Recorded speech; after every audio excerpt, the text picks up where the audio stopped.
All super ডুপারে সবাইকে স্বাগত। আত্মীয় মানে বন্ধন, আত্মীয় কিন্তু অন্যরকম একটা ব্যাপার। এই আত্মীয়দের মধ্যে ভালোবাসা, বিরহ, প্রেম কত কিছুই না ঘটে যায়, তাই না? এরকমই নীলা আলমগীরের একটি নাটকের গল্প বলবো আজকে। নাটকের নাম আত্মীয়। নাটকটিতে নীলা আলমগীর, হিমি, খায়রুল বাশার সহ আরো অনেকে অভিনয় করেছেন। এই নাটকটি শুধু প্রেমের বা চিরাচরিত বিয়ের প্রেম বিরহ এরকম নয়, আসলে ব্যাপারটা একটু অন্যরকম। এই নাটকে দেখা যায় নীলা আলমগীর তার মামাতো বোন হিমির সাথে পালিয়ে যায়, কিন্তু যেহেতু আত্মীয় হিমি তার মামাতো বোন হয়, সেই জন্য তিনি কখনোই মামাকে বা মামিকে বলতে পারে না যে হিমিকে নিয়ে সেই পালিয়েছিল এবং এই মামাতো বোনকে সে বিয়ে করে। সে কিছুতেই বলতে পারে না, বরঞ্চ উল্টো সে সবসময় এমন একটা ভান করে যে সব কিছুতেই তার মামাতো বোন মানে তার স্ত্রী হিমির অনেক দোষ এবং সে একটু অন্য বাজে চরিত্রের। তো নীলা আলমগীর সবসময় হিরো সাজে এবং তাকে বিভিন্ন জায়গা থেকে উদ্ধার করে। এইভাবে গল্পটা আগাতে থাকে এবং মামার কাছে তো সে রীতিমতো হিরো হয়ে যায়, যে সে সবসময় তার মেয়েকে সেভ করে, বিভিন্ন খারাপ জায়গা থেকে তাকে উদ্ধার করে। এর মধ্যে নীলা আলমগীর হঠাৎ করে চিন্তা করে যে কিভাবে হিমিকে সে পাবে, মামাকে কিভাবে কনভিন্স করবে। তখন সে বলে, মামা আমি তো অনেক সুন্দর, হ্যান্ডসাম, গুড লুকিং, তো আমার মতো ছেলেকে যদি মানে আমার মতো ছেলের সাথে যদি ওকে বিয়ে দেওয়া যায় তাহলে ও হয়তো সুন্দর মতো ঘর সংসার করবে আর প্রেম প্রেম করবে না। এটা মামাকে বোঝানোর চেষ্টা করে এবং মামাও বোঝে, কিন্তু ভুলক্রমে সে এটা চিন্তা করে যে মামা হয়তো তাকেই বিয়ে করার কথা বলবে, কিন্তু না, মামা তখন বলে ঠিক আছে তুমি তাহলে পাত্র খোঁজো আমার মেয়ের জন্য।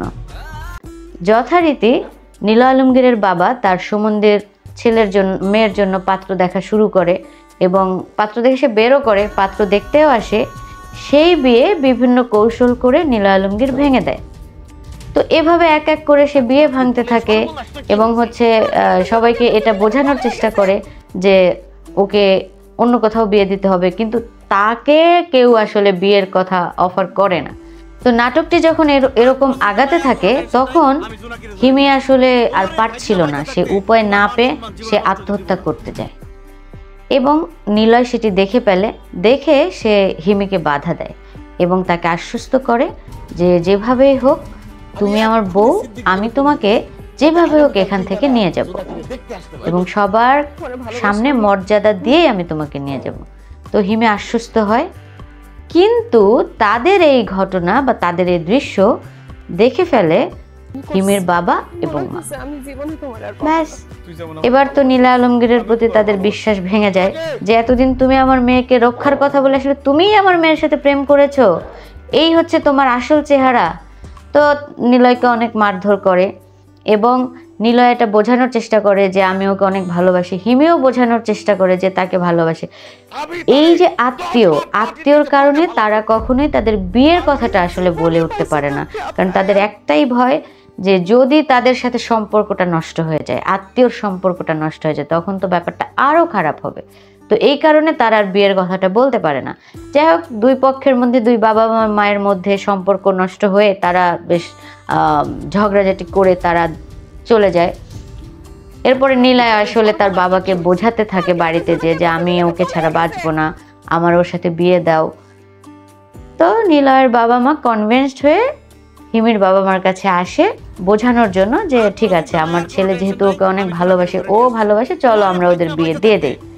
কিন্তু হিমির বাবা কিছুতেই তার কিন্তু খুবই হাসির এবং মিষ্টি প্রেমের, দুষ্ট প্রেমের চমৎকার একটি স্ক্রিপ্ট এবং চমৎকার একটি গল্প নিয়ে নীলা আলমগীর এই নাটকটি করেছেন। এই নাটকটি ইউটিউবে দেখা যাচ্ছে এখন এবং খুবই ভালো ভিউ হচ্ছে, রিভিউ খুব ভালো। তো আপনারা যারা এখনো নাটকটি দেখেননি, যারা নাটক সবসময় দেখেন, তারা এটি চট করে দেখে নিতে পারেন, নিশ্চয়ই ভালো লাগবে, কথা দিচ্ছি। কারণ নিলয়ের অভিনয়, হিমির অভিনয়, এই নিলয় হিমির জুটি তো জানেনই কিরকম। আজকের মতো এই পর্যন্তই। সবাই ভালো থাকবেন, সুস্থ থাকবেন আর অল সুপার ডুপারের সাথে থাকবেন।